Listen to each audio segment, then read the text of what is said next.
Plastic surgery और cosmetic surgery सिर्फ rich लोगों की सर्जरी नहीं है, ये कॉमन लोगों की सर्जरी ज़्यादा है। कौन कौन सी सर्जरीज है जो मैक्सिमम आपके पास आती है और लोग कराते हैं? Maximum hair transplant, breast surgeries, nose job और बॉडी काउंटूरिंग में ज़्यादा आती हैं। तो बहुत सारे जैसे रील्स हम लोग देखते हैं जिसपे नोरा फतेही हो गई, फेशियल सर्जरी हुई है। क्या यहाँ के मिडिल क्लास फैमिली भी रायपुर, भिलाई, छत्तीसगढ़ की वो सब करवा सकती है? मेट्रोज में सबको प्रेजेंटेबल रहना, जॉब्स में जाना, पर यहाँ पे भी होती है। आज के डेट में अपनी बॉडी के लिए कॉन्शियस होना आज की यूथ का एक ट्रेंड बन गया है। बोलते हैं जो जेनजीज आ गए हैं उनको अपनी बॉडी के लिए बहुत कॉन्शियस है। क्यों सर्जरीज जरूरी है? आपको क्या लगता है क्यों जरूरी है? एक छोटी नोज लेके आ जाए और बोले कि मेरे को बिपाशा बसु जैसी नोज चाहिए, वो पॉसिबल नहीं है। छोटी नोज को हम और कितना अच्छा एनहेंस करके आपके चेहरे के हिसाब से कैसे ब्यूटीफुल लगेगा वो बता सकते हैं। अब हेयर ट्रांसप्लांट जो है ना अभी काफ़ी ट्रेंड पे है। एंड स्टेज में आओगे तो हेयर ट्रांसप्लांट सक्सेसफुल नहीं होता। हेयर ट्रांसप्लांट से आप एक्सपेक्ट करोगे कि आपके एकदम नेचुरल पहले जैसे बाल आ जाएं, तो नहीं होता। सबसे टफ सर्जरी माना जाता है फेशियल सर्जरीज को। एक mm इम्पॉर्टेंट होता है। 1 mm भी हम लोग अंडर करेक्शन नहीं कर सकते, 1 mm हम लोग ज़्यादा ओवर करेक्शन नहीं कर सकते। ये लेज़र है, लेज़र के वीडियोस बहुत आ रहे हैं आज। तो लेज़र हेयर रिमूवल के रिजल्ट्स बहुत अच्छे आते हैं। तो ब्रेस्ट इन्हांसमेंट तो मैंने सुना था, ये रिडक्शन क्या होता है? क्योंकि ब्रेस्ट बड़े होने की वजह से एक तो फंगल इन्फेक्शन स्पेस में होना, नेक पेन, स्पॉन्डिलोसिस का प्रॉब्लम, बैक पेन, झुक के चलना। और आपकी एक लाइन मुझे बहुत अच्छी लगी कि खूबसूरत दिखना सबका हक है। ब्राउन एंड बॉटम तो यहीं पे हूँ भिलाई में। उसके बाद फिर मेरा MCH मेरा बॉम्बे से हुआ है। उसके बाद मैंने DNB का एग्ज़ाम दिया and I was the national topper 2012 में। मैं गोल्ड मेडलिस्ट हूँ। लोगों को ही दिखता है कि डॉक्टर बहुत ऐश करता है, बहुत पैसे कमाता है, बहुत आराम से रहता है। नहीं। तो क्या दुर्ग, भिलाई, रायपुर में भी आपके पास ऐसे क्लाइंट्स आते हैं, ऐसे पेशेंट्स आते हैं जो अपने फेस को कम्प्लीटली रिफॉर्म करना चाहते हैं?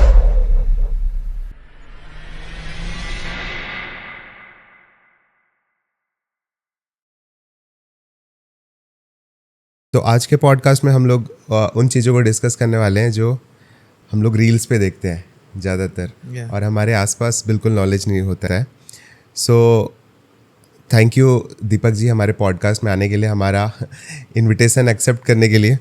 आपके भी थैंक यू। पॉडकास्ट मेरे को लगता है लोगों के लिए बहुत यूज़फुल रहने वाला है। जैसे कॉस्मेटिक सर्जरी, प्लास्टिक सर्जरी जो बोलते हैं, तो मेरे बॉडी में हेड से टो तक मैं किन किन चीज़ों की सर्जरीज करवा सकता हूँ, चेंजेस ला सकता हूँ? आंसर आपने ही दे दिया है। हेड से टो तक, आप हेड से टो तक की चीज़ें चेंजेस करा सकते हैं और उसमें सर्जरीज पॉसिबल है। हेड में जैसे हेयर ट्रांसप्लांट हो गया, फिर उसके बाद आती है फेशियल सर्जरीज। आइज़ का शेप चेंज हो सकता है, आइज़ को लिफ्ट किया जा सकता है, आईब्रोज चेंज करे जा सकते हैं, नोज जॉब बोलते हैं, लिप जॉब्स बोलते हैं, फेस लिफ्ट्स बोलते हैं, जॉ लाइन करेक्शंस होते हैं।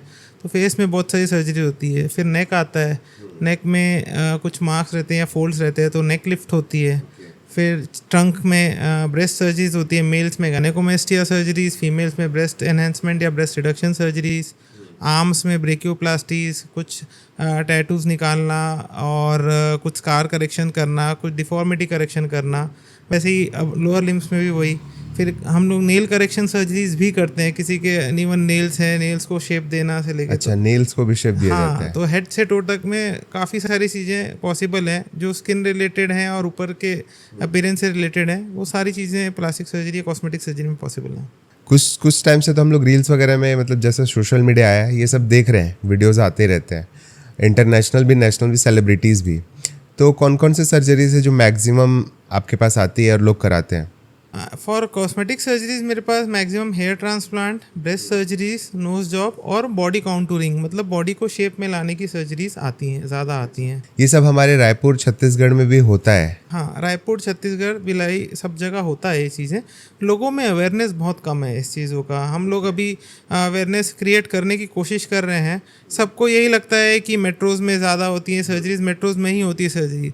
उसका पीछे मैं कारण बताना चाहूँगा कि मेट्रोज़ में इसलिए लोगों को ज़्यादा लगता है क्योंकि मेट्रोज़ के लोग बहुत अवेयर हैं।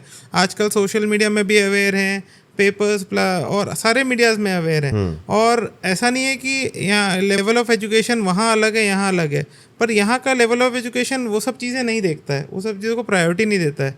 मेट्रोज़ में सबको प्रेजेंटेबल रहना और अच्छा दिखना, जॉब्स में जाना, इतने सारे जॉब्स में ट्रैवल करना से लेके सब चीज़ें डिफ़िकल्ट हैं। तो इसलिए अपीयरेंस में बहुत स्ट्रेस दिया जाता है, इसलिए ये सब चीज़ें मेट्रोज़ में ज़्यादा होती हैं। पर यहाँ पे भी होती हैं। आज के डेट में सारे जो क्लाइंट्स और पेशेंट्स हैं वो सब अवेयर हैं और वो पूरी इंक्वायरी करते हैं, सब चीज़ें पूछते हैं, जाते हैं और कराते हैं। क्यों सर्जरीज जरूरी है, आपको क्या लगता है क्यों जरूरी है? हर आदमी को अच्छा दिखने का शौक, मतलब दैट इज़ योर राइट कि आपको क्या चीज़ आपकी उसमें पसंद नहीं आ रही है और हम उसको क्या कैसे करेक्ट करा सकते हैं।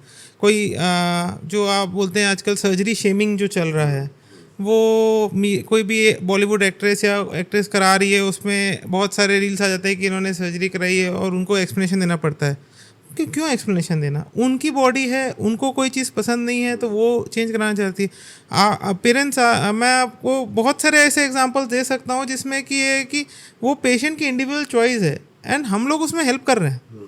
हम लोग डॉक्टर्स इसलिए बने कि आपको हम कैसे अच्छा बना सकते हैं, कैसे अच्छा दिखा सकते हैं, वो चीज़ के लिए हम काम करें। सो सर्जरीज ज़रूरी हैं अगर आपको लगता है कि वो आपको चेंज चाहिए, अदरवाइज इट्स नॉट कंपलसरी की। पर प्लास्टिक सर्जरी में, कॉस्मेटिक सर्जरीज में ये चीज़ आती है। प्लास्टिक सर्जरी में तो कुछ जरूरी सर्जरीज भी आती हैं, जैसे हम लोग बहुत सारी वो चीज़ें करते हैं जो कोई नहीं करता।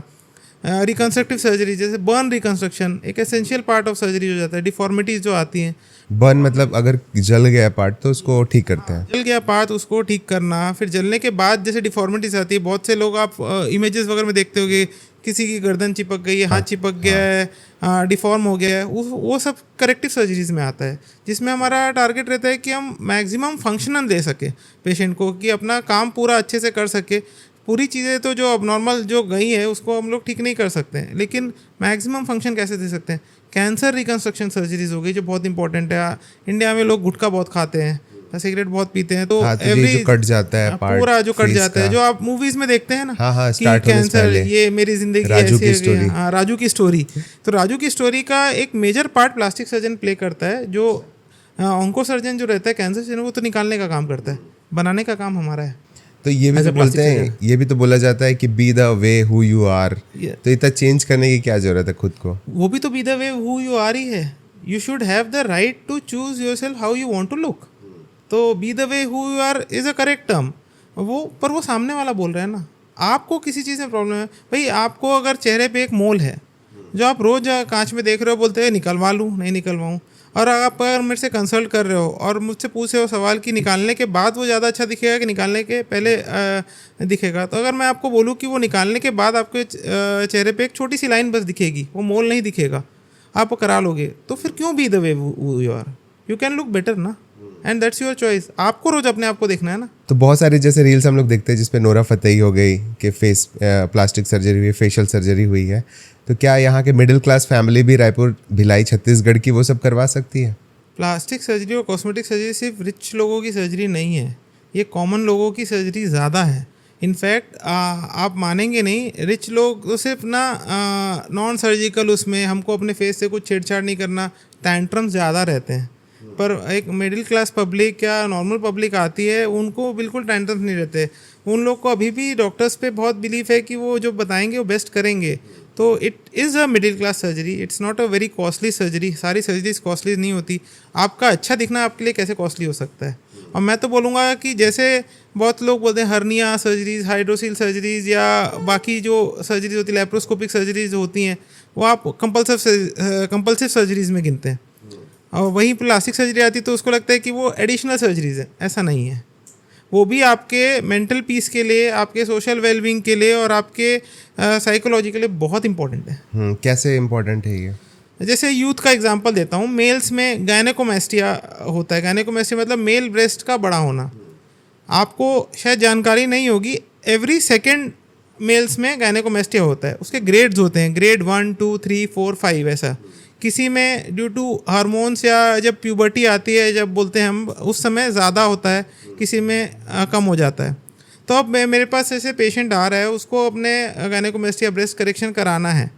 उसके साथ उसके फादर आएंगे, तो वो मुझसे सवाल, लड़का अलग सवाल पूछ रहा है, फादर अलग सवाल पूछ रहे हैं। लड़का पूछ रहा है कि ये मुझे कराना है।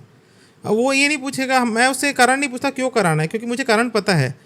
आज की यूथ है, उसको टी शर्ट्स पहनती है, ड्रेस वेयर में बहुत चेंज आ गया है, जिम जा रही है, अपनी बॉडी के लिए बहुत कॉन्शियस हैं।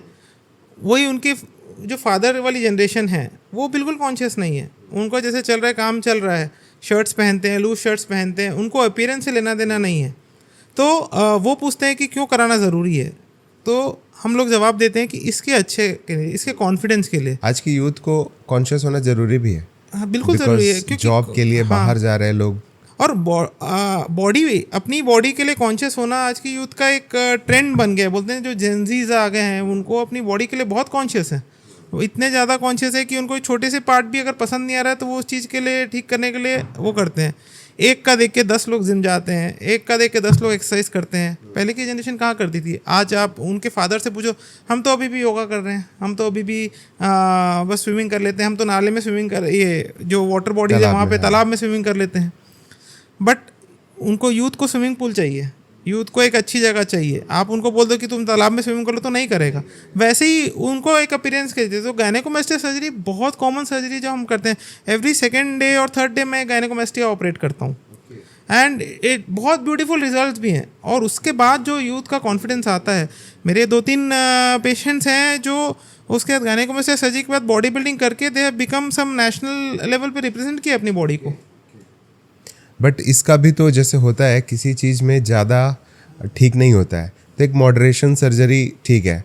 अब बहुत सारे सेलिब्रिटीज़ का हमने देखा है कि एक्सेस पे फेस फिर वो ख़राब हो जाता है, डिस्टॉर्ट हो जाता है। ये कोई भी चीज़ एक्सेस में ख़राब होती है ना, मतलब अगर आप बार बार सोचोगे कि हम कर सकते हैं, जैसे एक बहुत बड़ा मिथ है कि अगर बॉडी में एक स्कार है, कहीं चोट लगी है, कुछ हुआ है, तो हम एज ए प्लास्टिक से उसको गायब कर देंगे। आप दुनिया में कहीं भी चले जाइए, स्कार गायब नहीं होगा। हमारा काम क्या है? उस स्कार को मिनिमाइज़ करना। उसके बाद आपके एक्सपेक्टेशंस अगर ज़्यादा है तो this is also our job कि हम उसको करेक्ट करें, आपको बताएं कि किस लेवल तक पॉसिबल है। एक छोटी नोज़ लेके आ जाए और बोले कि मेरे को बिपाशा बसु जैसी नोज़ चाहिए, वो पॉसिबल नहीं है। छोटी नोज़ को हम और कितना अच्छा एनहेंस करके आपके चेहरे के हिसाब से कैसे ब्यूटीफुल लगेगा वो बता सकते हैं। बट आप बोलोगे कि मेरे को ऐसी नोज़ ही चाहिए, तो वो पॉसिबल नहीं है। तो पेशेंट के एक्सपेक्टेशन नो डाउट रहते हैं, और कुछ लोग ओवर प्रैक्टिस वो करने के चक्कर में उनको, अगर मैं ये जवाब दे दूंगा कि मैं ऐसा नहीं कर सकता, तो वो लोग मानेंगे नहीं। आजकल के लोगों का पेशेंस लेवल भी तो बहुत कम है ना। They will go to show to some other doctor, उनकी मेंटालिटी ऐसा करके वो 5-6 डॉक्टर्स को दिखाएंगे, और अगर एक ने भी बोल दिया ना कि मैं कोशिश कर सकता हूँ, वो करा लेंगे, बाद में रिग्रेट करेंगे उस चीज़ का। तो ये जो आप बोल रहे हैं ओवर सर्जरी का होता है, ये इसी कारण से होता है कि बाद में इस चीज़ का रिग्रेट किया जाता है। मैंने ये भी सुना है कि ये वन वे होता है। रिवर्सिबल कोई भी चीज़ तो नहीं होती ना, सर्जरी तो कोई भी रिवर्सिबल नहीं रहेगी। आप क्योंकि पूरे बॉडी के पार्ट से खेले, जैसे नोज सर्जरी हो गया, तो हम लोग उसमें कार्टिलेज से भी खेलते हैं, कार्टिलेज हार्वेस्ट करते हैं, नोज़ के अंदर के जो स्ट्रक्चर्स हैं उससे पूरा डील करते हैं। तो उस रिवर्स कैसे करेंगे? वापस कोई चीज़ काट दी तो जोड़ी तो नहीं जा सकती ना। अब रायपुर छत्तीसगढ़ में जैसे आपकी क्लिनिक पे बहुत सारे केसेस आते होंगे, मिथ्स कौन कौन से आपने सुने हैं अभी तक सर्जरी को लेके? एक मिथ है जैसे हेयर ट्रांसप्लांट सर्जरी अच्छी नहीं होती। हेयर ट्रांसप्लांट सर्जरी में आप लोग क्या नया करते हो? तो सबसे बड़ा मिथ मैं हेयर ट्रांसप्लांट सर्जरी के लिए दूर करना चाहूँगा। हेयर ट्रांसप्लांट एक ना अभी इंडस्ट्री बन गया है, मैं उसको स्मॉल स्केल इंडस्ट्री के रूप में बोलता हूँ, ऑल्दो मुझे बोलना नहीं चाहिए, but still I say that. Why? Because अगर देखा जाए तो only we as plastic surgeon और डर्मेटोलॉजिस्ट क्वालिफाइड हैं हेयर ट्रांसप्लांट सर्जरी करने के लिए। पर आप आज जाओगे, आप एक पार्लर में देखोगे कि वहाँ पे बोलेंगे हेयर ट्रांसप्लांट हो रहा है, BAMS डॉक्टर, BHMS डॉक्टर, सब लोग टेक्नीशियंस को ट्रेन कर रहे हैं और हेयर ट्रांसप्लांट करा रहे हैं अपने सेंटर में, और लोग जाके करा भी रहे हैं। तो गलती तो लोगों की भी है ये, पर मिथ नहीं हो के ये एक वो हो गया है, एक हमारे लिए चैलेंज हो गया है कि इसको कैसे फेस करें। फिर मिथ है कि जो बॉडी काउंटरिंग सर्जरीज हैं ये वेट लॉस कराती हैं, ये भी एक गलत है। बॉडी काउंटरिंग सर्जरीज आपको बॉडी को शेप में लाती हैं। These are inch loss surgeries, not weight loss surgeries. Weight आपका मोरलेस उतना ही रहेगा, ज़्यादा से ज़्यादा 2-3 kgs का फ़र्क पड़ेगा। बट जो बहुत मोटे पेशेंट्स होते हैं या कुछ बॉडी पार्ट्स बहुत निकले होते हैं, वो wait loss surgeries totally different surgeries हैं। उसमें 20-30 kg जो कम होता है वो इनमें नहीं होता। हमारा काम ज़्यादातर आता है बॉडी जो वेट लॉस सर्जरीज कराने के बाद जो स्किन जो लटक जाती है और जो बॉडी में डिफॉर्मिटीज़ आ जाती हैं, वो उसको करेक्ट करना, ये भी एक मिथ है। फिर मिथ है कि बहुत महंगी सर्जरीज होती हैं। फिर मिथ है कि हम लोग प्लास्टिक सर्जरी में सब चीज़ें गायब कर देंगे, चमत्कार कर देंगे, पूरा फेस ही चेंज कर देंगे, या एक नया फेस पहचान में नहीं आएगा। वो खून भरी मांग वाला मिथ जो होता है ऐसा नहीं है। माइन्यूट चेंजेस करके बहुत सारे चेंजेस ला सकते हैं, बट ओवरऑल आपका फेस आपके जैसे ही दिखेगा, उसमें कुछ चेंजेस नहीं आएगा, आपकी बॉडी आपके जैसे ही दिखेगी। और मेरे जैसा मिडिल क्लास फैमिली वाला लड़का या फिर लड़की करवा सकते हैं सर्जरी? क्यों नहीं करा सकता? और मिडिल क्लास वाले ही ज़्यादा करा रहे हैं आजकल। रिच क्लास वाले तो क्या है, पहले सब चीज़ें ट्राई कर लेंगे, सारी चीज़ें ट्राई कर लेंगे, इधर उधर उधर से मेकअप से लेके उसके बाद सारे लेज़र्स नॉन सर्जिकल जितने, उसके बाद जब उनके बाद भी थकार के आएंगे तो फिर हमारे पास आते हैं और कई बार हमको मना करना पड़ता है, नहीं आपने इतनी चीज़ें ट्राई कर ली, अब पॉसिबल नहीं है। ओके, ऐसा भी होता है? ऐसा भी होता है। ये लेज़र है, लेज़र के वीडियोस बहुत आ रहे हैं आजकल कि हर कोई फेस पे लाइक उससे और यंग दिखने लगते हैं लोग, ये क्या होता है? सर लेज़र के वीडियोस जो आ रहे हैं, आप तो मेरे से बहुत रॉ सवाल पूछ रहे हो। बहुत सारे ऐसे सवाल आते हैं कि जैसे कोई सर्जरी है, जैसे ब्रेस्ट सर्जरीज हो गया, अगला सवाल मेरे से पेशेंट फ़ोन में पूछता है कि सर लेज़र से हो जाएगा क्या? तो आप लोग को बता देना चाहूँगा, laser is not for everything. Laser सब चीज़ों के लिए नहीं है। लेज़र के अलग अलग मशीन्स आती हैं, उसके अलग अलग वर्क है। जैसे लेज़र की मशीन, हेयर एक्सेस बॉडी में हेयर्स होते हैं फीमेल्स के, तो हेयर रिमूवल की मशीन अलग आती है, तो लेज़र हेयर रिमूवल के रिजल्ट्स बहुत अच्छे आते हैं। वो इंटीमल एरियाज़ होते हैं, जैसे अंडर आर्म्स होते हैं, और जो इंटीमेट एरियाज़ होते हैं उसके हेयर रिमूवल के लिए भी लेज़र मशीन्स बहुत अच्छा वर्क करती हैं। फिर लेज़र की दूसरी मशीन्स आती हैं पिगमेंट्स के लिए, टैटू करेक्शंस के लिए, या कुछ आपको बर्थ मार्क्स हैं या कहीं कुछ स्कार्स हैं उसको कम करने के लिए, या फेस ब्राइटनिंग के लिए, वो मशीन्स अलग रहती हैं। फिर आती हैं मशीन्स कुछ जो एक्ने के वजह से या पिंपल्स की वजह से स्कार हो गया है, या आपके फेस में कुछ और कहीं से कुछ होने से स्कार हो गया है, उसको करेक्ट करने के लिए वो मशीन्स अलग होती हैं। फिर इंटरवेंशन लेज़र मशीन्स अलग होती हैं, जैसे कि फैट सक्शनिंग लेज़र मशीन्स अलग होती हैं। दूसरी लेज़र मशीन जो आती हैं, वेस्कुलर वेरिकोज वेन्स जो होता है, पैरों की नसें जो फूल जाती हैं, वो इंटरवेंशन लेज़र वो अलग होती हैं। तो लेज़र के बहुत सारे इंडिकेशंस हैं, अलग अलग हैं। हर चीज़ लेज़र से पॉसिबल नहीं है और हर सर्जरी लेज़र सर्जरी नहीं कर सकती हैं, बट लेज़र के कुछ सर्जरी में रिजल्ट बहुत अच्छे हैं और हम लोग रायपुर, भिलाई, छत्तीसगढ़ में बहुत कर रहे हैं। Laser tremendous role in our aesthetic practice. इस कारण से क्या लेज़र के बहुत सारे शॉप्स भी खुल गए हैं? गलत है ना। वहीं तो हम लोग एक जो फेस कर रहे हैं, मैं उसी में आ रहा था कि हम लोग एक अलग लेवल का कंपटीशन फेस कर रहे हैं जो बहुत डर्टी कंपटीशन है। डर्टी कंपटीशन से कैसे कि आजकल आप इंस्टा में देखोगे, अगर आप देखोगे कॉस्मेटिक कोर्सेज, तो 1 मंथ के 2 मंथ के कॉस्मेटिक कोर्सेज, उनका क्वालिफिकेशन क्या है? आप BAMS हो, BHMS हो, कोई भी डॉक्टर हो, MBBS हो, उसके बाद आप एक कॉस्मेटिक कोर्स कर लो and you can practice as a cosmetologist या एस्थेटिक प्रैक्टिशनर। आप अपना क्लिनिक खोल के प्रैक्टिस कर सकते हो। ये गलत है और इसमें रोक लगानी पड़ेगी, क्योंकि हर सेकंड गली में आप देखोगे तो आपको एक कॉस्मेटिक शॉप लेंगे, वो बोलेंगे हम लेज़र से ठीक कर देंगे, लेज़र ठीक। भाई मैं आपको बता दूँ, हम लोग पहले MBBS करते हैं 5.5 years, उसके बाद उसमें इंटर्नशिप इंक्लूड करके, उसके बाद 3 years का जनरल सर्जरी करने के बाद, 3 years का प्लास्टिक सर्जरी करने के बाद we call ourselves as a plastic and cosmetic surgeon. उसमें भी कई चीज़ें कॉस्मेटिक, क्योंकि वी हॉस्पिटल्स में कॉस्मेटिक के केसेस कम आते हैं, प्रैक्टिस क्लिनिक्स में ज़्यादा आते हैं। उसके बाद हमको 6 months 1 year का कहीं ट्रेनिंग लेके एंड देन हम लोग अपने आप को एज ए कॉस्मेटिक सर्जन और कॉस्मेटोलॉजिस्ट बुला रहे हैं। सेम डर्मेटोलॉजिस्ट 3 साल का पूरा डर्मेटोलॉजी का कोर्स करने के बाद और स्पेशल ट्रेनिंग लेने के बाद अपने आप को डर्मेटोलॉजिस्ट बुला रहे हैं। तो ये लोग क्वालिफाइड हैं क्या करने के लिए, और ये लोग अच्छा रिजल्ट दे पाएंगे क्या? उस वजह से हमारा नाम भी खराब हो रहा है ना। हाँ, बहुत खराब हो रहा है कि डॉक्टर हमने तो ये कराया, ये खराब हो गया। अब हम बोलेंगे कि आपने गलत जगह कराया, तो उससे भी पेशेंट ऑफेंड हो जाते हैं। आजकल समझ ही नहीं आता कि किस चीज़ से पेशेंट ऑफेंड हो रहे हैं, लेकिन बहुत गलत है ये चीज़। इस चीज़ में तो बैन लग जाना चाहिए।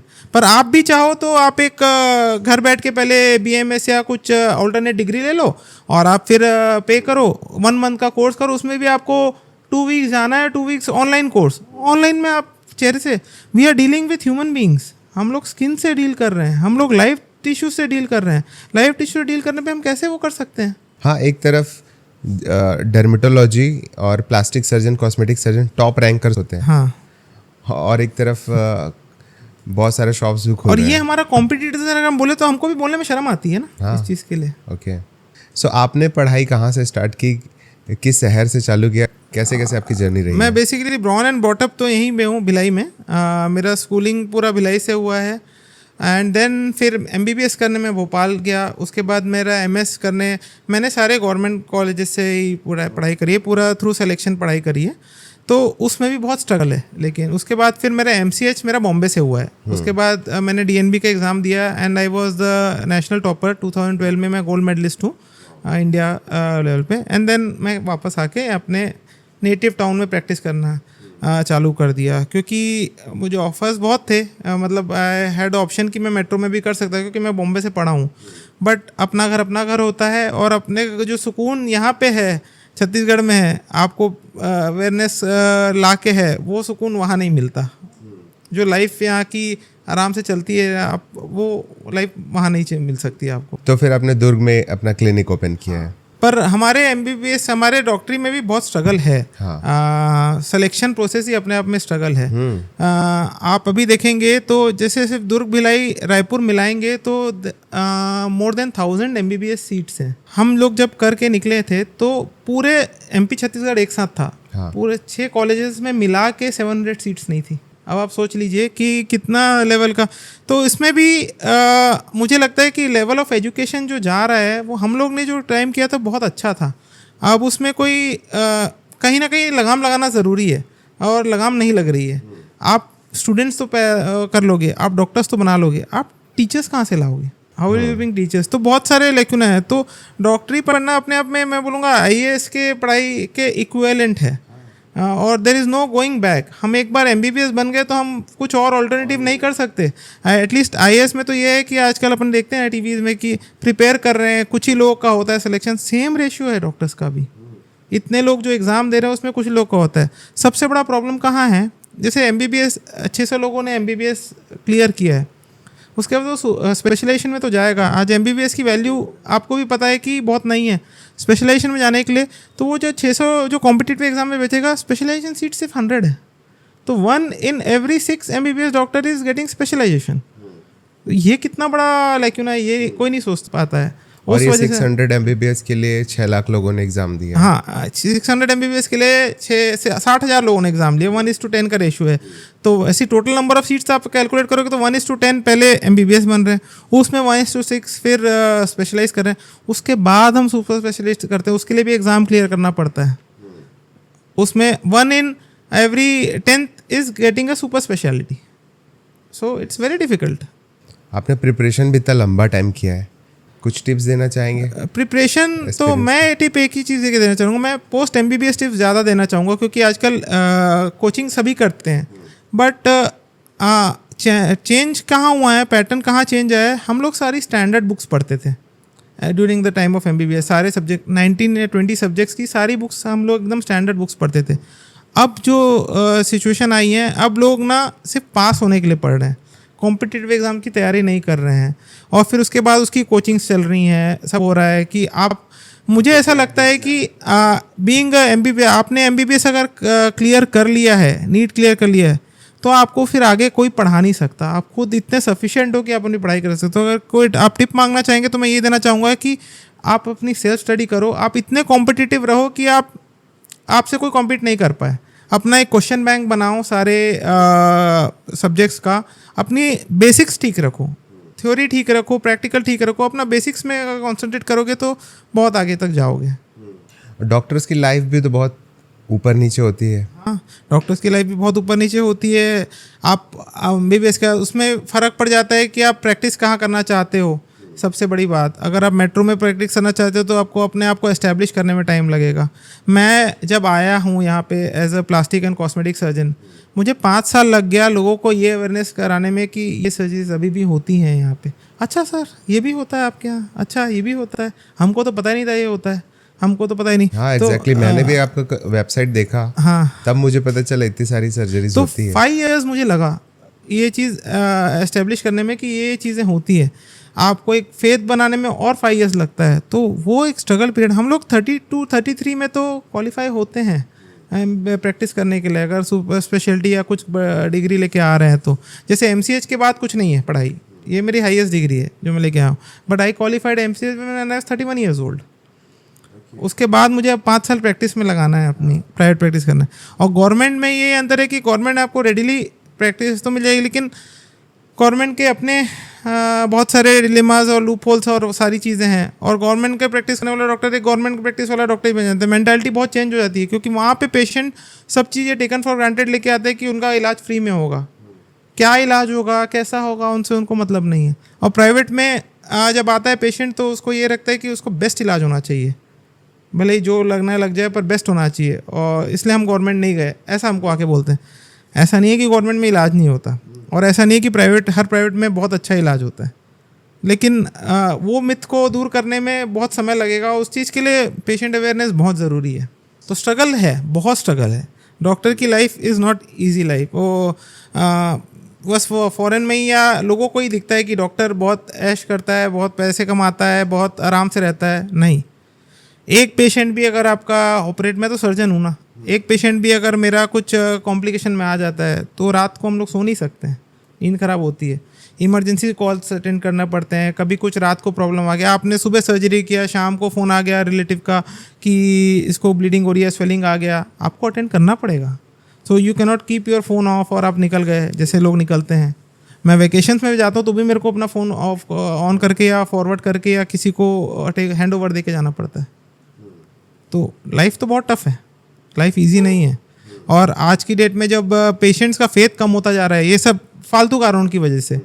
हम डॉक्टर्स ख़राब नहीं हैं, डॉक्टर जो जनरेशन्स में आ रहे हैं वो ख़राब नहीं है, और जो मेहनती डॉक्टर हैं वो ख़राब नहीं है, लेकिन वो बोलते हैं ना कि कुछ ख़राब लोगों की वजह से पूरा प्रोफेशन बदनाम हो रहा है। तो वो भी हमको फेस करना पड़ता है, अपने पेशेंट्स के लिए फ़ाइट करना पड़ता है। अगर मैं बोल दूं कि आप पार्लर नहीं जाओ, आप सही जगह नहीं गए हो, तो भी पेशेंट ऑफेंड हो जाते हैं। हमको मेंटालिटी समझना पड़ता है पेशेंट। तो आपको क्या लगता है ये सब कैसे सुधरेगा? दोनों वे में सुधारना पड़ेगा। हमको भी इनिशिएटिव लेना पड़ेगा। जैसे मैं अभी एक अपने इंस्टाग्राम चैनल में वो किया हूँ, चूज़ द राइट डॉक्टर, मतलब सही डॉक्टर को चुनो। मैं जो मेरे दिमाग में टिप्स आती है मैं बोलता हूँ। और पेशेंट्स को भी सुधरना पड़ेगा, पेशेंट को भी एजुकेट होना पड़ेगा। बहुत ज़्यादा इंटरनेट डिपेंडेंट भी नहीं होना पड़ेगा और बहुत ज़्यादा दूसरे लोगों पे डिपेंडेंट नहीं होना पड़ेगा।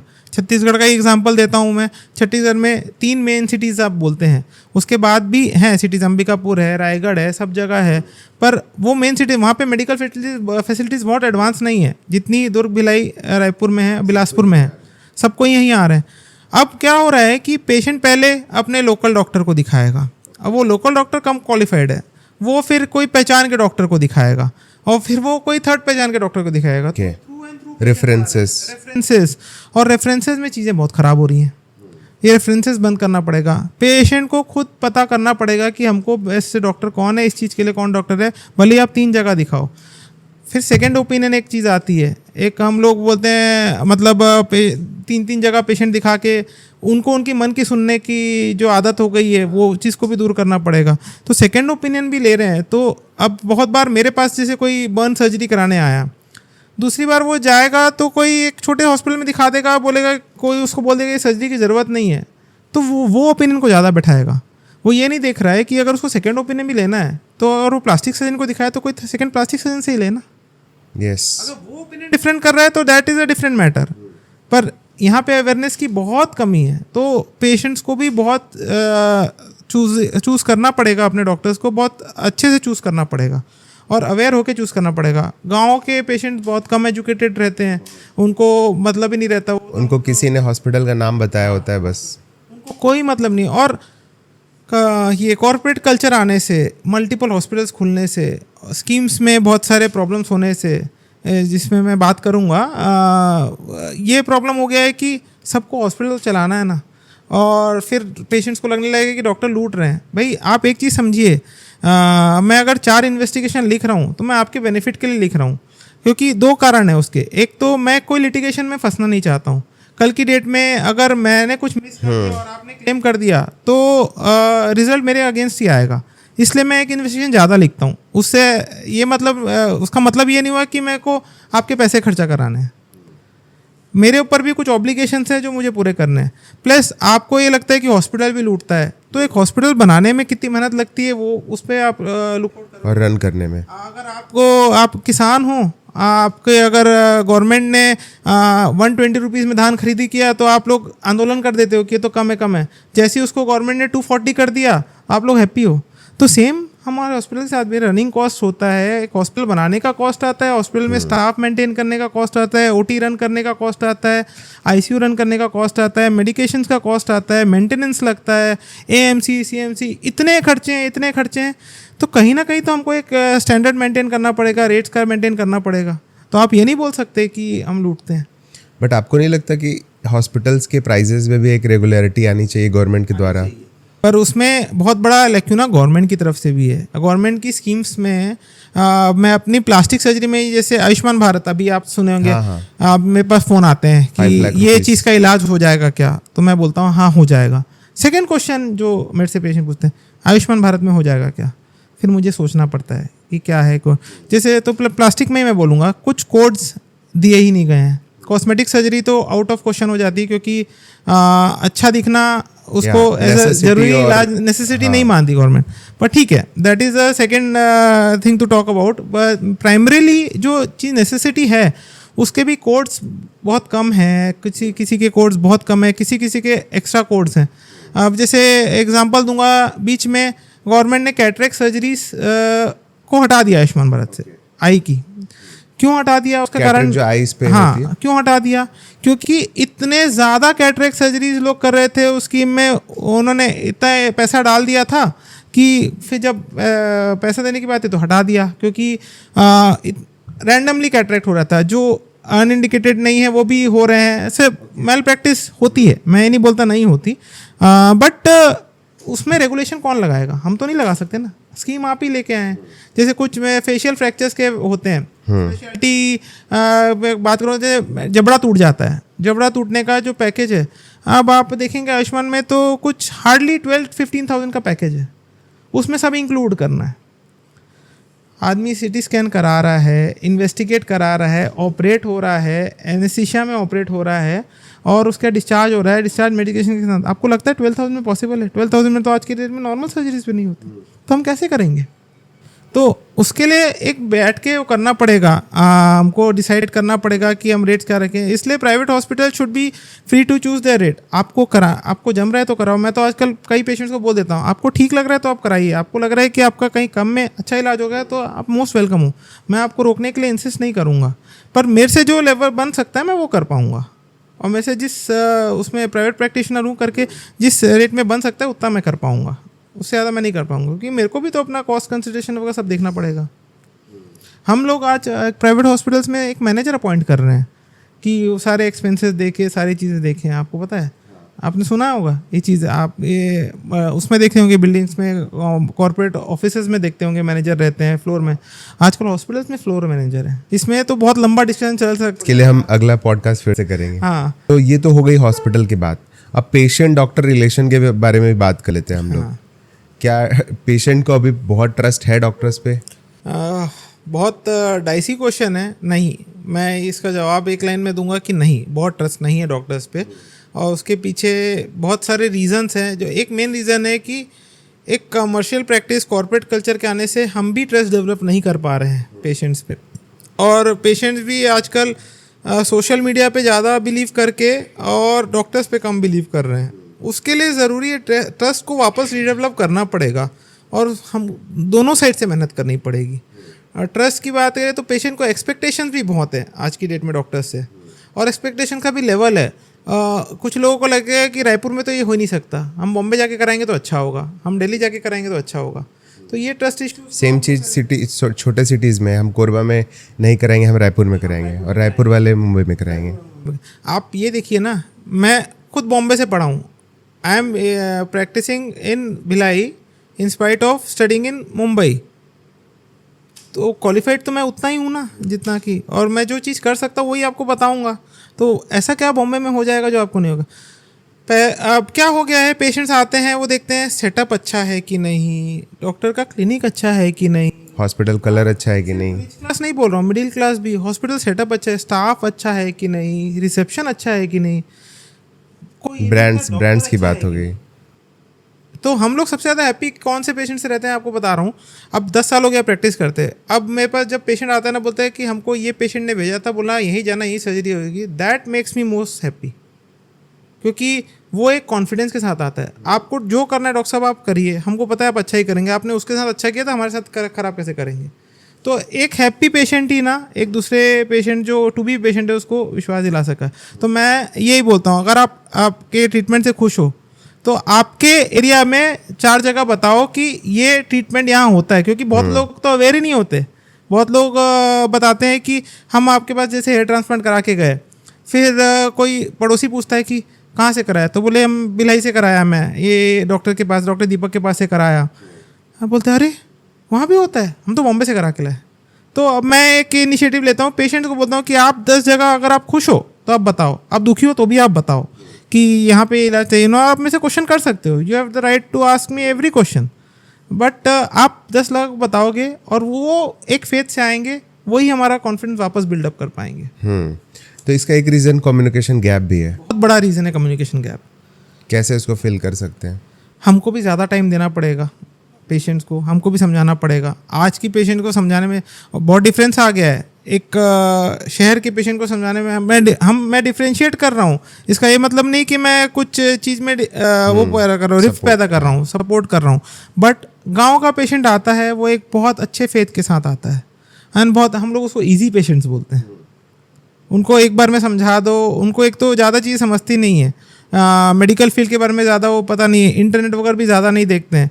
इंटरनेट में क्या हो गया है कि 10 अच्छी चीज़ें बताती है तो एक ख़राब चीज़ बताती है, आदमी ख़राब चीज़ को ही दिमाग में बैठा के वही बैठता वायरल है, हो जाती है। वही वायरल हो जाती है कि ये कॉम्प्लिकेशन हो सकता है। एवरी सर्जिकल केस, कोई भी सर्जरी हो, चाहे एक छोटा सा नाखून निकालना क्यों ना हो, चाहे एक छोटा सा स्कार रिविजन क्यों ना हो, चाहे एक छोटा सा स्टिच मारना क्यों ना हो, कि 1 से 2% कॉम्प्लिकेशन रेट रहते हैं। अब वो 1 से 2% किस में हो रहे हैं हम नहीं बता सकते ना। सो वो चीज़ आप एक शहर वाले पेशेंट को समझाओगे तो वो 1 से 2% कॉम्प्लिकेशन रेट को पकड़ के बैठेगा, ये आपने क्यों कंसेंट लिया हमसे, गांव वाला नहीं लेगा। तो पेशेंट्स को भी थोड़ा ईज होना पड़ेगा, ट्रस्ट करना पड़ेगा आपको। और ट्रस्ट करने के लिए ज़रूरी है कि आप डॉक्टर का क्वालिफिकेशन देखो, आप उसका व्यवहार देखो, आप हॉस्पिटल मत देखो। बट कैसे देखेगा वो, अगर कोई मिलो पेशेंट ना, आ रहा है? आप मिलने से ही कतरा रहे हो, आप डॉक्टर के पास आने से ही कतरा रहे हो। बट डॉक्टर्स मिलते भी नहीं है इजीली। नहीं मिलते। अब जो अच्छे डॉक्टर्स हैं ना, आपको हमेशा मिलेंगे। आपको एक फील गुड आना चाहिए एक डॉक्टर के पास निकल के। अगर आपको फील गुड नहीं आ रहा है तो मैं बोलूँगा आप मत कराओ हमसे इलाज, क्योंकि हम लोग भी मानते हैं एक हम अच्छे मूड से सर्जरी कर रहे हैं कि नहीं कर रहे हैं। अगर आप मेरे से सर्जरी के पहले 5 ऐसे सवाल पूछोगे जिसका कोई रिलेवेंस नहीं है, मैं ठीक तो हो जाऊंगा ना, मैं पूरी तरह से ठीक तो हो जाऊंगा ना, मेरा ये तो नहीं होगा ना, ऐसा नहीं होगा ना, तो मैं एक एक्स्ट्रा कॉन्शियस होकर भी सर्जरी करूंगा और मेरा दिमाग शांत भी नहीं रहेगा कि यार ये फंस हो सकता है। पर अगर वो पेशेंट बोलेगा डॉक्टर साहब आप कर दीजिए, जो बेस्ट होगा वो करिएगा, तो मैं एक बहुत अच्छे मूड से करूँगा, एक अच्छे वाइब से करूँगा। तो और मैं आपको बता रहा हूँ, नो डाउट वो सर्जरी ज़्यादा अच्छा हो। हाँ ऐसा होता है, होता है, बिल्कुल होता है। वो कोई मेडिसिन वाला डॉक्टर भी अगर ट्रीट कर रहा है कि मेरे को इसको ठीक करना ही है, तो वो पेशेंट ज़रूर ठीक होगा। पर किसी का विल पावर है कि मैं तो ठीक ही नहीं हो रहा, मैंने इतनी दवा खा ली, हमारा भी मूड ख़राब होता है, अरे यार क्या करें अब इसका, ऐसा हो जाता है। तो ये आपको बैठो, आप आओ मेरे पास, आप मेरे से सवाल पूछो, आपको अच्छी फील आ रही है ना तो ये आप मेरे पास ट्रीटमेंट करनी करो, आपको अच्छी फील नहीं आ रही आप मत करो, मैं आपको कंपल्सरी नहीं कर सकता हूँ। हॉस्पिटल्स में क्या हो गया है आजकल पेशेंट पहले हॉस्पिटल आते हैं, अरे बहुत बड़ा हॉस्पिटल खुल गया है हम दिखा के आते हैं, वहाँ कौन डॉक्टर बैठा है उनको मतलब नहीं है, कौन क्या बैठा है उसे मतलब नहीं है। अब वो दिखा रहे हैं, उनको फील गुड नहीं आ रहा, लेकिन हॉस्पिटल का फील गुड आ रहा है, वो करा रहे हो, फिर बाद में सेटिस्फाइड निकल रहा है, वो गलत है ना। मैं ये बोलता हूँ, इसलिए आपको बोलता हूँ कि आप डॉक्टर को बस सही चुनिए। आपको डॉक्टर के पास से अच्छी फीलिंग आ रही है तो आप आगे ट्रीटमेंट कंटिन्यू कराओ, भले वो कहीं पे भी कर रहा हो, भले वो एक कोने में बैठ के लाए। इसलिए तो आजकल आप सुने होंगे ना कि कितने प्रैक्टिशनर जो MBBS करके गांव में बैठ के प्रैक्टिस करते हैं, वो 300-400 पेशेंट्स के, उनको फेथ है, पेशेंट्स को फेथ है उस डॉक्टर पे कि उसके। मेरे फादर आज 34 ईयर से प्रैक्टिस कर रहे, 35 ईयर्स हो गया है। अब उनके पास कौन कौन से गांव से पेशेंट आते हैं मैं बता देता हूँ। फादर जब शुरू में तो क्वालिफाइड बहुत कम थे, तो कभी इंसुलिन वगैरह के लिए, पापा आजकल डायबिटीज़ वगैरह के लिए दवा देते हैं, डॉक्टर साहब आप ही की दवा से हम ठीक होते हैं।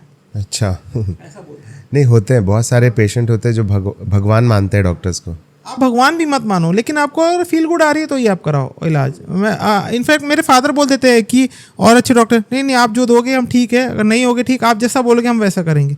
ऐसे पेशेंट्स ना बहुत हम लोग को कॉन्फिडेंस में हमारा बहुत बूस्टअप करते हैं।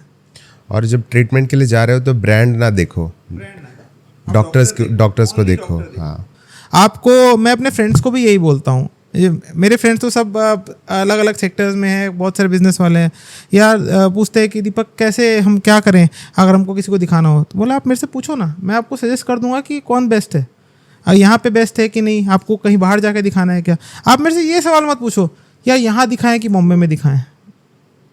मैं आपको रिसेंटली एग्जांपल देता हूँ, एक मतलब आउट ऑफ माय फील्ड है, मेरे एक फ्रेंड है, स्कूलमेट थी वो, शी इज़ मैरिड एल्सवेयर, उनके मम्मी पापा यहीं पे है, तो उनकी मम्मी का एक गायनेक सर्जरी होना था, तो शी कंसल्टेड मी, उन्होंने बैंगलोर दिखा दिया, ये दिखा दिया, वो मैं क्यों दिखा रहे हो, मैं गायनेक सर्जरी नहीं करता बट मेरा one of my friend is a gynaecologist, surgeon gynaecologist, वो करता है, आप उसे करा लो, उससे भिलाई में हो जाएगा।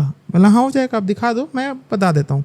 आई कॉल्ड हिम, उन्होंने दिखाया, आप मानोगे नहीं 4 दिन तक मुझे थैंक यू बोलते रहे, उनको पता ही नहीं था कि भिलाई में ये चीज़ होती है। तो ये फेथ होना एक ज़रूरी है ना। आप मेरे को हम डॉक्टर से पूछो कि कौन बेस्ट है, हम आपको गलत सलाह नहीं देंगे। डू यू फील कि इस पर्सपेक्टिव को हम सोशल मीडिया से भी ठीक कर सकते हैं? इस पर्सपेक्टिव को सोशल मीडिया से ही ठीक कर सकते हैं, और कोई अभी मोड नहीं रह गया है कि ठीक करे। मैं पेपर में इंटरव्यू दे दूंगा तो हार्डली 4 लोग पढ़ेंगे, पर सोशल मीडिया का अगर वो होंगे ना, आजकल सोशल मीडिया ऐसा हो गया ना कि कुछ भी चीज़ हो रही है उसका एक रील निकल रहा है और वो रील अगर लोगों को पसंद आ रहा है तो वो फॉरवर्ड। तो social media is the best way कि हम उसको ठीक कर सकते हैं, इस पर्सपेक्टिव को ठीक करने के लिए। इसलिए मैंने सोशल मीडिया में ही ये वो चलाया है कि चूज़ द राइट डॉक्टर।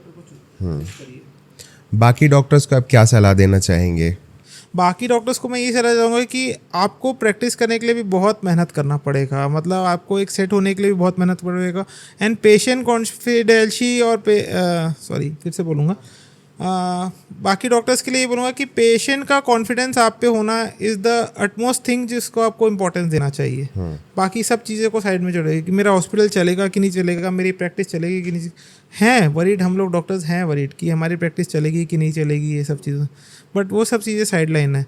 आप जो बेसिक जो पढ़े हैं ना, आपका बेसिक ही स्ट्रॉन्ग होना चाहिए कि we are for the patients, we are dealing with lives, we are dealing with live tissues, so we have to be very conscious. आपके प्रोफेशन के बारे में थोड़ा बात कर लेते हैं। कुछ कहानियाँ बताइए जो जब आप दुर्ग में क्लिनिक खोल चुके हैं, फिर कुछ ऐसे केसेस आए हैं जो आपको याद होंगे। हमारे प्लास्टिक सर्जरी की एक अच्छी खास बात यह है कि बहुत इंटरेस्टिंग केसेस होते हैं प्लास्टिक सर्जरी में। There are 20,000 different types of surgeries.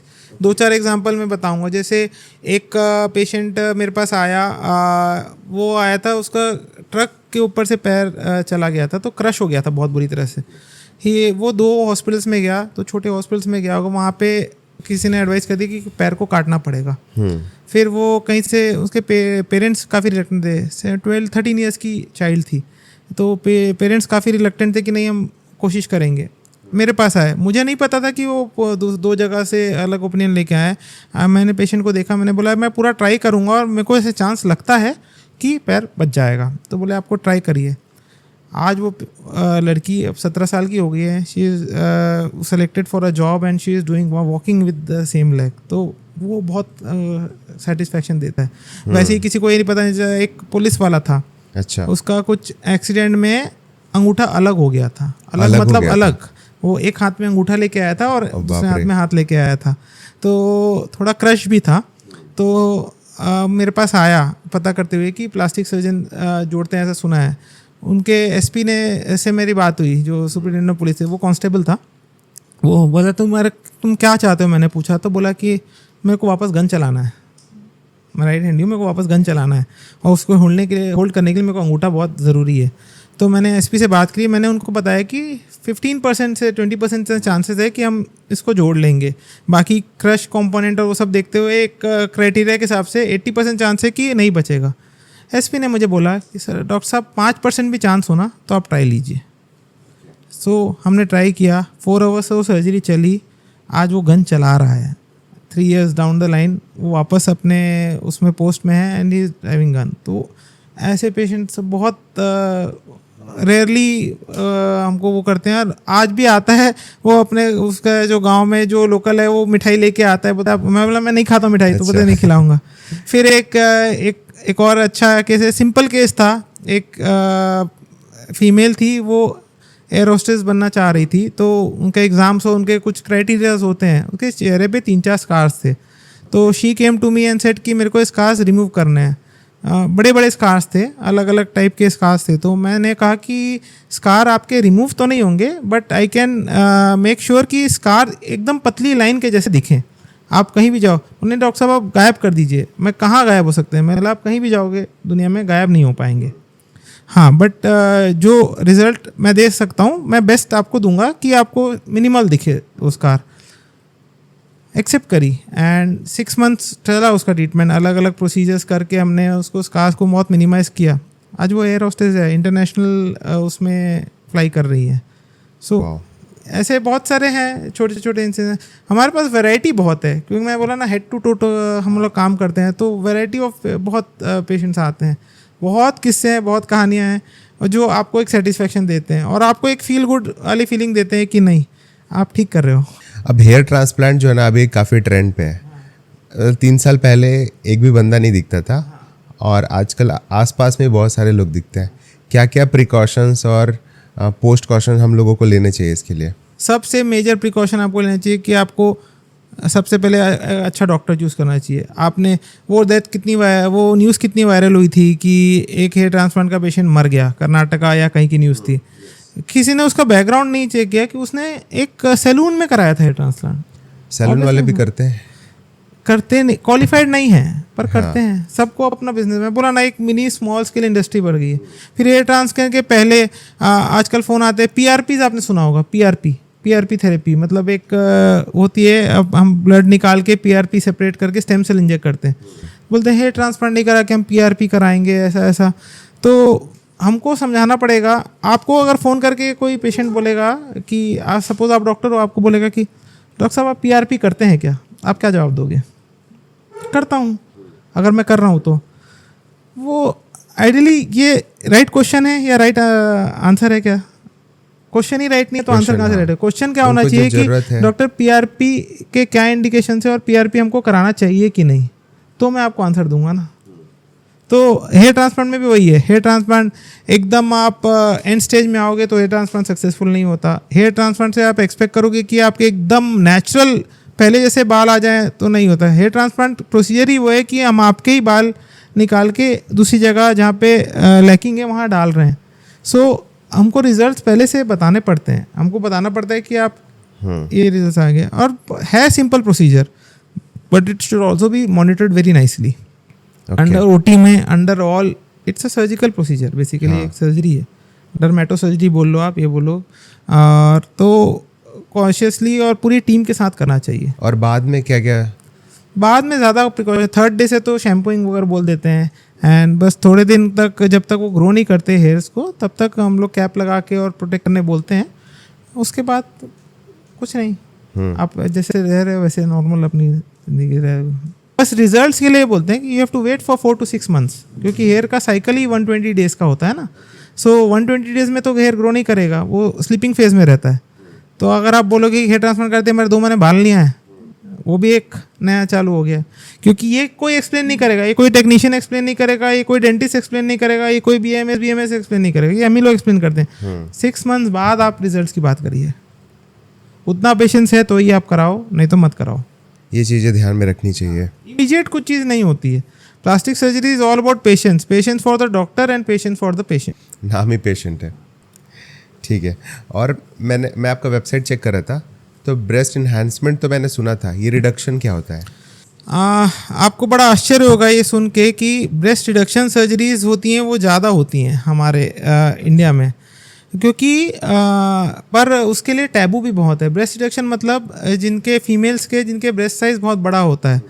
अब रिडक्शन सर्जरीज के लिए कौन फीमेल्स पहले आती थी और कौन नहीं आती, पहले मैं इसमें थोड़ा सा जोर देना चाहूँगा। बहुत टैबू है अपने इधर पे कि ब्रेस्ट सर्जरीज होना, शादी के बाद होना। ड्रेस वेयर भी बहुत अलग है, साड़ी वेयर में बड़े ब्रेस्ट छुप जाते हैं, लेकिन कोई ये नहीं समझ पाता बड़े ब्रेस्ट की वजह से प्रॉब्लम बहुत आ जाते हैं। Breast reduction is not a cosmetic surgery, अपने आप में वो एक नेसेसरी सर्जरी या रिकन्स्ट्रक्टिव सर्जरी में आती है। क्योंकि ब्रेस्ट बड़े होने की वजह से एक तो फंगल इन्फेक्शन स्पेस में होना, दूसरा नेक पेन, स्पॉन्डिलोसिस का प्रॉब्लम, बैक पेन, झुक के चलना, आपको कोई भी स्पोर्ट्स एक्टिविटी में दिक्कत आना, ये सब चीज़ें होती हैं। तो रिडक्शन सर्जरी के बाद ये सब चीज़ें करेक्टेबल हैं। It is a correction surgery मैं बोलूँगा। तो आप कॉन्शियस होने पहले कौन आते थे हमारे पास रिडक्शन के लिए, मोस्टली स्पोर्ट्स पर्सन जो होते थे, जो स्पोर्ट्स में थे, तो उनको काफ़ी हैम्पर होता था ना बड़े ब्रेस्ट होने की वजह से उनका स्पोर्ट्स में परफॉर्मेंस हैम्पर होता था। और बहुत सारे स्पोर्ट्समैन है जो रिडक्शन सर्जरी करने के बाद they are performing very well. तो वैसे ही आजकल मिडिल क्लास लोग में टैबू अगर हटा दें तो ब्रेस्ट रिडक्शन सर्जरीज बहुत सक्सेसफुल सर्जरीज होती हैं और उनके रिजल्ट्स आपके हेल्थ के लिए अच्छे हैं, नॉट फॉर योर आपके लुक के लिए अच्छे हैं, के लिए नहीं। हाँ, तो ये कॉमनली हो रही हैं। और ये टायर 2 सिटीज़ में मतलब मैं जैसे बोलूँगा दुर्ग, भिलाई, रायपुर, छत्तीसगढ़ की बात करूँगा, रिडक्शन ज़्यादा हो रहे हैं ब्रेस्ट एनहेंसमेंट से। वही मेट्रोज़ में उल्टा है। मेट्रोज़ में जनरली लोग जाते हैं मॉडलिंग और ये करियर परस्यू करने, तो वो लोग एनहेंसमेंट ज़्यादा करा रहे हैं, यहाँ रिडक्शन ज़्यादा होते हैं। उल्टा रिवर्स रेशियो है पूरा यहाँ पे। अब इस पे रेशियो की बात करेंगे तो मेल और फीमेल में सर्जरी के मतलब परसेंटेज कितने डिफरेंस होते हैं? 40 बोलूँगा मैं प्लास्टिक सर्जरी में, अगर कॉस्मेटिक में आप आएंगे। और वही अगर आप रिकन्स्ट्रक्टिव में आएंगे, मतलब cancer reconstruction, diabetic foot, varicose vein, तो मैं 80-20 बोलूँगा, मतलब 80 मेल्स और 20% फीमेल्स, क्योंकि एक्सीडेंट्स भी मेल्स के ज़्यादा हो रहे हैं, वर्क प्लेस में भी मेल ज़्यादा हैं, फैक्ट्री इंड्यूस्ड ट्रॉमा वगैरह, डायबिटीज़ भी मेल्स में थोड़ा हमको लगता है ज़्यादा है, कैंसर्स भी मेल्स में ज़्यादा होते हैं, तंबाकू वगैरह जो खाते हैं। तो यहाँ पे 80-20 बोलूँगा। ये मैं एक ब्रॉडली आपको बता रहा हूँ, ऐसे रेशियो जो हमको मिलता है प्रैक्टिस में वो बता रहा हूँ। पर कॉस्मेटिक में 60% फीमेल्स आती हैं, 40% मेल्स भी आ रहे हैं। किसी को अपना लिप ब्रॉड लग रहा है तो उसको छोटा कराना है, किसी को अपना फेस लाइन्स अच्छी नहीं लग रही हैं, बेली बड़ा हुआ है किसी का, छोटे छोटे सर्जरीज हैं, हैंड अपीयरेंस अच्छा नहीं लग रहा है, वो सब कराने आते हैं। गायनेकोमेस्टिया जैसे मैंने बोला, every second youth is coming for, mostly जितने गायनेकोमेस्टिया पेशेंट जो मेल ब्रेस्ट इनलार्जमेंट के, वो 30 ईयर्स से कम के हैं मेरे पास ज़्यादा patients. 18 to 30 years is the. अगर मैं बात करूँगा रूरल और अर्बन एरिया की, तो क्या रेशियो है इसका सर्जरीज में? फिर अगेन मैं उसमें कॉस्मेटिक में अर्बन 70%, 30% रूरल है। एंड उसका कारण है कि रूरल में कोई गाइड नहीं कर पा रहा है और सोशल मीडिया में लोग इतना एक्टिव नहीं हुए हैं, और हमारा मैसेज भी सोशल मीडिया में रूरल तक नहीं पहुंच पा रहा है। आप लोग भी जो सोशल मीडिया जो ब्रॉडकास्ट वगैरह करते हैं वो ज़्यादा फोकस सिटी को देते हैं और कम फोकस रूरल को देते हैं, उसमें आप लोग भी जिम्मेदार है उस चीज़ के लिए।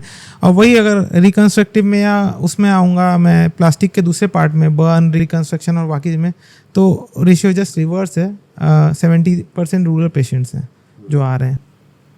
और सबसे टफ सर्जरी माना जाता है फेशियल सर्जरीज को, क्यों ऐसा बोला जाता है? क्योंकि 1-1 इंच, 1-1 mm इम्पॉर्टेंट होता है। 1 mm भी हम लोग अंडर करेक्शन नहीं कर सकते, 1 mm हम लोग ज़्यादा ओवर करेक्शन नहीं कर सकते। नोज़ ऐसी चीज़ है, लोग ये समझे face direct light, face is all about reflection of light, कहाँ पे लाइट पड़ रही है, कहाँ पे शेडो आ रहा है, तो वो लाइन्स हम लोग हटा नहीं सकते फेस में, तो वो लाइन से हम लोग खेल भी नहीं कर सकते हैं। मतलब उस लाइन्स को हम लोग खेल नहीं बोलना चाहूँगा, मतलब वो लाइन्स को हम लोग डिस्ट्रॉय नहीं कर सकते, डिस्टर्ब नहीं कर सकते। तो फेस में अगर आपका 1 mm भी आईब्रो ये ऊपर है ये नीचे है तो वो दिखने में आ जाएगा, बॉडी के बाकी पार्ट्स में तो दिखने में नहीं आएगा। अगर 1 mm 1 सेंटीमीटर का डिफरेंस दिखने में नहीं आता, फेस में एक 1 mm का स्कार भी दिख जाता है, इसलिए फेस सर्जरी डिफिकल्ट मानी जाती है। एंड इसलिए इसमें प्रेसिशन इम्पॉर्टेंट है, और इसलिए हम लोग बोलते हैं प्लास्टिक सर्जरी में हमको प्रेसिशन ही सिखाया जाता है, और फेस सर्जरी के हम लोग एक्सपर्ट इसलिए बोले जाते हैं क्योंकि we perform surgery with precision. तो क्या दुर्ग, भिलाई, रायपुर में भी आपके पास ऐसे क्लाइंट्स आते हैं, ऐसे पेशेंट्स आते हैं जो अपने फेस को कम्प्लीटली रिफॉर्म करना चाहते हैं? हाँ, कुछ आते हैं, फिर हमको बैठ के समझाना पड़ता है कि क्या क्या चीज़ें रिफॉर्म हो सकती है, क्या क्या चीज़ें रिफॉर्म नहीं हो सकती। कुछ लोग को ये एक्सपेक्टेशन रहता है कि हमको अपना फेस ही चेंज करना है। बहुत चैलेंजिंग केसेस रहते हैं वो सब, क्योंकि उनको समझाना ज़्यादा इम्पॉर्टेंट है। ऐसे केसेस में साइकोलॉजी ऑफ पेशेंट बहुत इंपॉर्टेंट है, उनकी साइकोलॉजी समझना, उनको साइकोलॉजिकली समझाना, that is more important than performing a surgery. So एक एडवाइस मैं अपने ऑडियंस के लिए आपसे चाहता हूँ कि अगर मैं सर्जरी करवाने के लिए जा रहा हूँ, कोई भी सर्जरी हो, तो क्या क्या एडवाइस या क्या क्या टिप्स मुझे लेके जाने हैं? मैं इसके लिए पहले तो आपको मतलब सर्जरी की एडवाइस किसने दी वो इम्पॉर्टेंट है। दूसरा इम्पॉर्टेंट है कि सर्जरीज में आजकल बहुत सारी स्पेशलिटीज़ आ गई, जैसे ऑप्थेल्मिक सर्जरीज अलग हो गई है, ENT मतलब कान नाक गले की सर्जरीज अलग हो गई हैं, फेस सर्जरीज अलग हो गई हैं, जनरल सर्जरीज अलग हो गई हैं, लेप्रोस्कोपिक सर्जरीज अलग हो गई है। तो हर के डॉक्टर्स अलग हैं, हर का एक तरीका समझाने का अलग है। सो आप पहले तो अच्छे से कंसल्ट करिए एंड डॉक्टर क्या कहता है उसकी बात पे थोड़ा वो बिलीव करिए। कुछ लोग बोल देते हैं कि सर्जरी बहुत ज़रूरी है और कुछ लोग बोलते हैं सर्जरी ज़रूरी नहीं है। तो कौन बोल रहा है वो चीज़ वो इम्पोर्टेंट है। अगर एक सर्जन बोल रहा है कि सर्जरी ज़रूरी है तो मतलब ज़रूरी है। कोई भी हम लोग कोई भी सर्जन हो वो अननेसेसरीली कोई भी सर्जरी नहीं ऑपरेट करेगा। पर आप जैसे आप मेरे पास आ रहे हो, आप फेस की सर्जरी आ रहे हो और बोलते हो मेरे को स्टोन का भी प्रॉब्लम है, तो ये मेरा काम है कि आपको ये चीज़ का ध्यान रखना है कि मैं आपको स्टोन के लिए एडवाइस नहीं दूँ, because I am not a specialist to treat stones. मैं आपको ये एडवाइस दे दूँगा कि आप ये डॉक्टर को दिखा दीजिए तो मैं सही हूँ, नहीं तो आप मेरे से सर्जरी मत कराओ। मैं आपको एकदम फ्रैंक एडवाइस दे रहा हूँ। प्रॉब्ली मैं अपने प्रोफेशन के साथ अनजस्टिस कर रहा हूँ ये बोल के, but this is a very frank advice which I am giving as a patient, क्योंकि मुझे बुरा लगेगा कि आप मिसगाइड ना हो और आप किसी के थ्रू मत आओ, आप खुद आओ, क्योंकि थ्रू आने वाले लोग ही ना सबसे ज़्यादा मिसगाइड करते हैं। Don't come with any reference, come straight away to a doctor to show. आपके परिवार वालों को दिखाना है तो आप एश्योर्ड रहो कि आपको सही गाइडेंस मिलेगा और सही रहेगा। और आपकी एक लाइन मुझे बहुत अच्छी लगी कि खूबसूरत दिखना सबका हक है। हाँ बिल्कुल है, ये तो मैं अभी भी बोलता हूँ और आगे भी यही चीज़ बोलूँगा, सबका हक है। और आजकल के यूथ के लिए तो ये बहुत ज़रूरी है। और इनफैक्ट यूथ ही नहीं, हमारे पास आज की डेट में लोग रील्स वगैरह देख के 55 ईयर्स के पेशेंट्स और 50-60 ईयर्स के पेशेंट फीमेल्स और मेल दोनों आ रहे हैं, फेस में बहुत झुर्री आ गई, फेस लटक गया है, फेस लिफ्ट कराने। वो खुशी देता है कि चलो कुछ तो अवेयरनेस हमारा काम आ रहा है। नहीं तो कौन बॉदर था, आप ये देखेंगे आज के इंडिया में और पहले के इंडिया में 10 साल पहले कोई बॉदर नहीं था इस चीज़ के लिए। वो बोले जैसा चल रहा है, भगवान ने जीवन दिया है, वॉटेवर। बट मैं सबको यही बोलता हूँ कि आप अगर 10 साल यंग दिखोगे तो आप ही अपने आप को कॉन्फिडेंस से वो काम करोगे ना। ठीक है। और भी बहुत सारे टॉपिक्स हैं जिन पे हम लोगों को बात करना है, तो एक आध बार फिर से हम इसको कंटिन्यू करेंगे। बहुत सारे टॉपिक्स बचे हुए हैं, तो इन सारी इन्फॉर्मेशन के लिए बहुत बहुत thank you. Okay, thank you.